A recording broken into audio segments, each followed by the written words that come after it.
2000년 전 성령께서 예루살렘에 강림하심으로, 마가의 다락방에 강림하심으로 성령의 역사를 체험한 제자들이 예루살렘을 완전히 뒤집어 놓았던 그 사건을 우리는 기억을 합니다. 그때 베드로는 이 사건을 요엘 선지자에게 하나님께서 주셨던 그 예언의 말씀을 인용하면서 주의 영이 임한 사건이다. 마지막 때에 일어날 두 가지, 마지막 때라 그러면 종말이지 않나요? 두 가지가 일어난다는 겁니다. 첫 번째는 무엇일까요? 모든 사람에게 주의 영을 부어주신다. 자녀들에게, 늙은이 젊은이들에게 세대를 초월해서 주의 영이 부어주신다.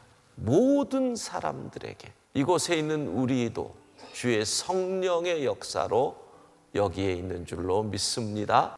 두 번째로는 말세의 징조를 볼 수 있다라는 겁니다. 마지막 때 하나님의 심판이 임하는 마지막 때는 하늘에서는 기사를, 땅에서는 징조가 나타난다.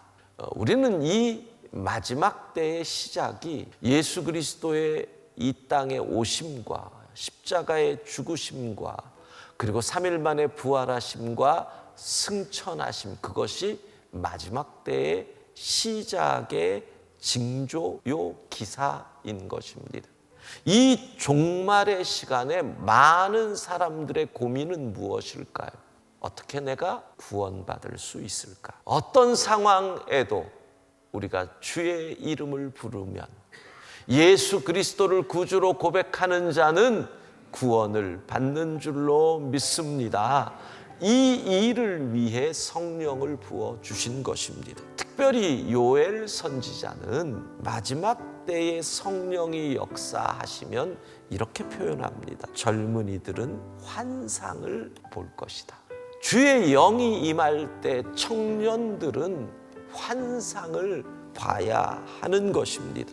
그 마지막 때에 청년들이 봐야 할 비전이 무엇일까요? 그 종말의 시간들 속에서 사람들이 살아날 수 있는 길, 그걸 봐야 하는 거예요. 성령이 역사하면 그게 어떤 길이에요? 주의 이름을 부르는 자는 구원을 얻으리라. 예수 그리스도를 통해서 구원받는 그 길을 비전, 성령이 역사하시면 보게 되는 거예요. 근데 왜 성령은 특별히 그 중요한 환상, 그 비전을 젊은이들이 환상을 본다, 이렇게 말을 할까요?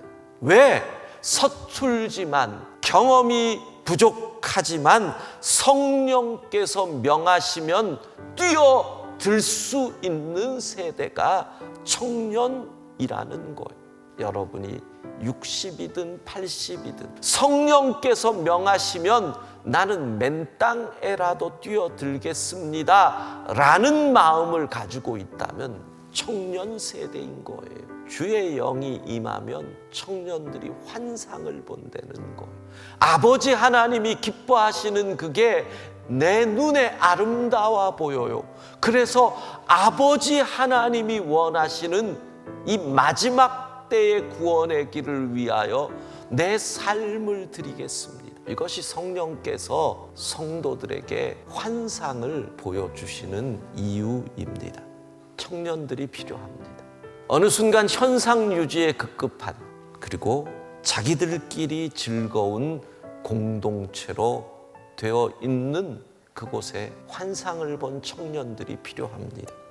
주의 이름을 부르게 하는 구원의 환상을 들고 다시 풍랑 있는 바다로 뛰어갈 청년들. 사랑하는 여러분, 우리가 바로 그런 청년들, 깨어있는, 영적으로 깨어있는 환상을 보는 청년들이 될 수 있기를 주의 이름으로 축복합니다.